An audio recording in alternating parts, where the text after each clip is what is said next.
তো আজকে আমি যে বিষয়টা নিয়ে কথা বলবো সেটা হচ্ছে বিহেভিয়ার স্কিলস। তোমাদের বিহেভিয়ার স্কিলটা কিভাবে তোমরা ডেভেলপ করবে। তো বিহেভিয়ার স্কিল একটা খুবই ইম্পর্টেন্ট একটা জিনিস। প্রত্যেকটা মানুষের বিহেভিয়ার আছে, সেটা ভালো বিহেভিয়ার হতে পারে, খারাপ বিহেভিয়ার হতে পারে। বিহেভিয়ার মানেটা কি সেটা আমাদের আগে জানতে হবে। বিহেভিয়ার মানে হচ্ছে আচরণ, মানে আমি একটা ব্যক্তির সাথে কেমন ব্যবহার করছি বা আচরণ করছি, একটা বস্তুর সাথে কিভাবে আমি আচরণ করছি, এটাই হচ্ছে বিহেভিয়ার। তো বিহেভিয়ারের মধ্যে আমাদের অনেক কিছু স্কিলস আছে, সেগুলো আমরা জানবো। যেমন কমিউনিকেশন স্কিলস। কমিউনিকেশন স্কিলস কাকে বলে? কমিউনিকেশন স্কিলস মানে আমার চিন্তা ভাবনা, আমার থটস, আমার ফিলিংস, আমার ইনফরমেশন অন্য ব্যক্তির কাছে পৌঁছে দেওয়াকে কমিউনিকেশনস বলে। সেটা যোগাযোগ ডিভাইসের মধ্যে হতে পারে, যে কোনো ভাষায় হতে পারে, যে কোনো ভাষায় হতে পারে। ঠিক আছে, এটা হচ্ছে কমিউনিকেশন। আর আর কি থাকতে হবে? আর হচ্ছে তোমার সেলফ ইমপ্রুভমেন্ট। সেলফ ইমপ্রুভমেন্ট মানে নিজে নিজেই কোনো কিছু শেখাকে সেলফ ইমপ্রুভমেন্ট বলে। মানে ধরো তুমি এমএস ওয়ার্ড জানো না, তো তুমি এমএস ওয়ার্ড শিখতে চাও, তো তুমি কোথা থেকে এমএস ওয়ার্ড শিখবে? না, অনলাইন থেকে একটা কোর্স বেছে নিলে এমএস ওয়ার্ডের। তো সেখানে সপ্তাহে 3 ঘন্টা করে দিলে, যে আমার আর নিজেকে বললে যে আমাকে এটা 1 মাসের মধ্যে কমপ্লিট করতে হবে।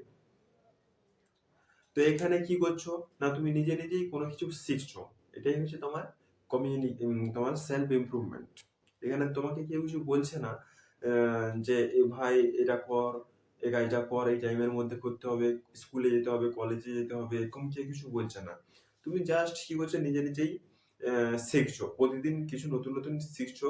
আর যেটা তুমি জানো না সেটা শিখছো, আর যেটা জানো সেটাকে মেনটেন করতে হবে।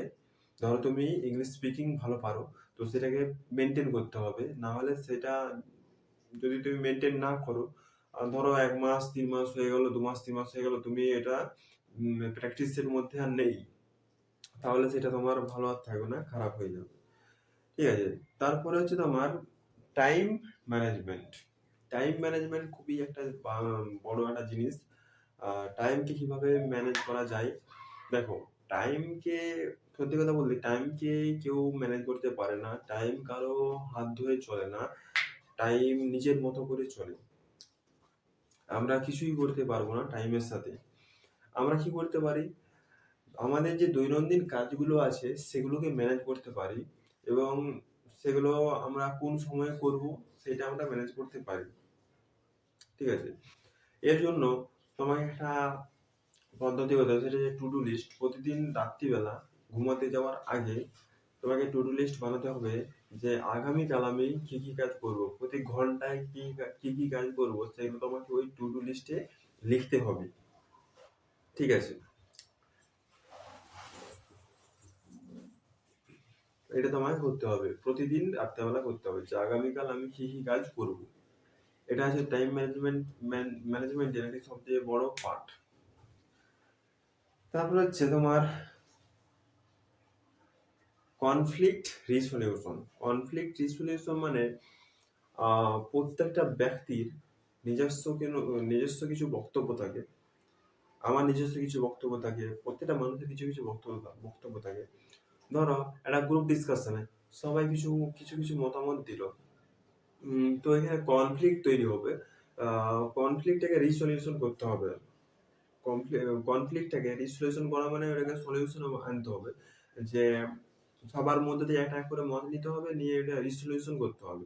ওটা হচ্ছে কনফ্লিক্ট রিসলিউশন। তারপরে হচ্ছে তোমার ডিসিশন মেকিং। ডিসিশন মেকিং মানে ধরো তোমার ঘরে বাড়িতে রান্না হচ্ছে, সেখানে সবজি আছে, তোমার এমনি রান্না করার জন্য জায়গা আছে, সবই আছে, ঠিক আছে, কিন্তু তেল নাই, তাহলে রান্নাটা হবে কি করে? তো এখানে আমাদের ডিসিশন মেকিং করতে হচ্ছে, যে আমি ওই তেলটা ওই সময় পাবো কোথায়। মানে ধরো তুমি একটা ফিস্ট করতে গেছো, তো সেখানে তোমার কি হচ্ছে না, সব কিছু আছে, তেলটা আনতে তুমি ভুলে গেছো, তো সেখানে ডিসিশন মেকিং করতে হচ্ছে, আমি তেলটা আমি কি উপায়ে আনবো। এটা হচ্ছে ডিসিশন মেকিং। আর কি আছে? আর আছে প্রবলেম সলভিং। প্রবলেম সলভিং হচ্ছে মানুষের প্রত্যেকটা সময়ই প্রবলেম থাকবেই, ঠিক আছে? তো প্রবলেম যেগুলো সলভ হয়ে যায় সেগুলো ভাবি কোনো প্রবলেম না, ওগুলো প্রবলেম, কিন্তু আমরা জানি সেগুলো সলভ হয়ে যায় এবং সেগুলোকে প্রবলেম বলে মনে হয় না। আর যেগুলো আমরা প্রবলেম সলভ করতে পারি না সেগুলো আমাকে প্রবলেম বলে মনে হয়। তাই প্রবলেমকে সলভ করতে জানতে হয়, ঠিক আছে?